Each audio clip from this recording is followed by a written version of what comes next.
Ketika Nabi Ibrahim alaihissalam hendak pergi, Siti Hajar mencoba menahannya dan berkata, "Wahai Ibrahim, kemana engkau hendak pergi? Apakah engkau akan meninggalkan kami di sini tanpa bekal untuk mencukupi kebutuhan kami?"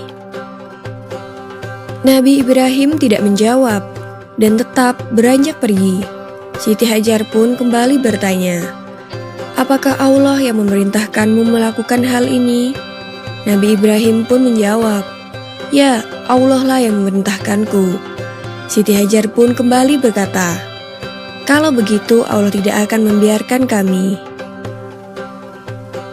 Mendengar jawaban Siti Hajar, Nabi Ibrahim pun akhirnya pergi dari tempat itu. Setelah melewati sebuah bukit, hingga tak terlihat oleh Siti Hajar dan anaknya Ismail, ia pun berbalik. Ia memandang ke arah Baitullah, sembari berdoa meminta kepada Allah agar segala kebutuhan istri dan anaknya senantiasa tercukupi. Nabi Ibrahim kemudian kembali ke negeri Syam untuk menemui istrinya Sarah atas perintah Allah.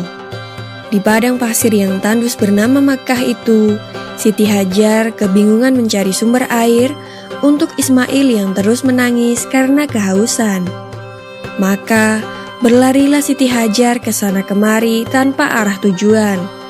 Berkali-kali ia pulang pergi antara Bukit Syafa dan Marwah, tetapi tidak didapatnya setetes air pun.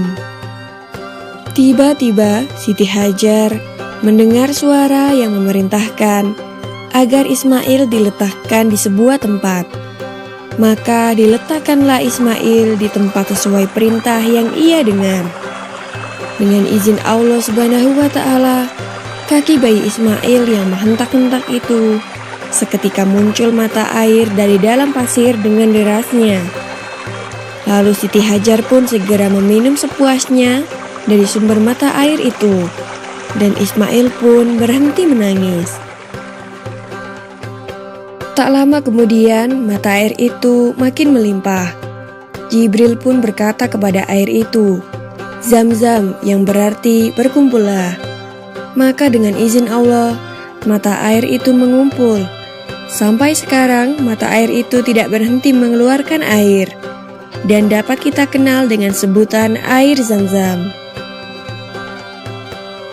Peristiwa berlari-larinya Siti Hajar antara Bukit Safa dan Marwah dalam mencari sumber air akhirnya dijadikan salah satu rukun haji yang dinamakan sa'i.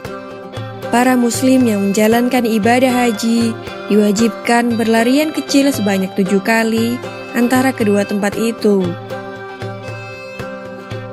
Kemudian datanglah suatu rombongan kafilah Arab dan suku Jurhum yang kebetulan sedang kehausan dan mencari-cari air.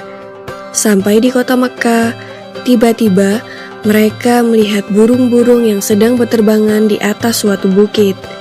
Mereka menduga pasti ada sumber air di tempat burung-burung itu. Dan ternyata dugaan mereka benar. Di tempat itu, mereka dapati Siti Hajar dan putranya Ismail berada di tepi mata air yang jernih dan makmur.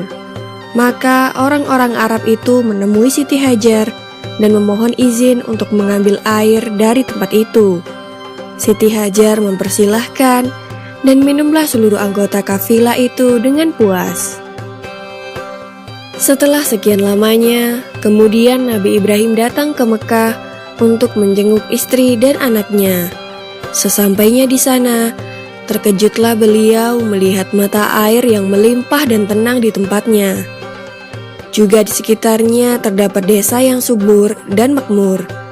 Beliau pun lega karena istri dan anaknya ternyata masih hidup sehat dan tercukupi. Siti Hajar lalu menceritakan semua kejadian yang pernah ia alami kepada suaminya.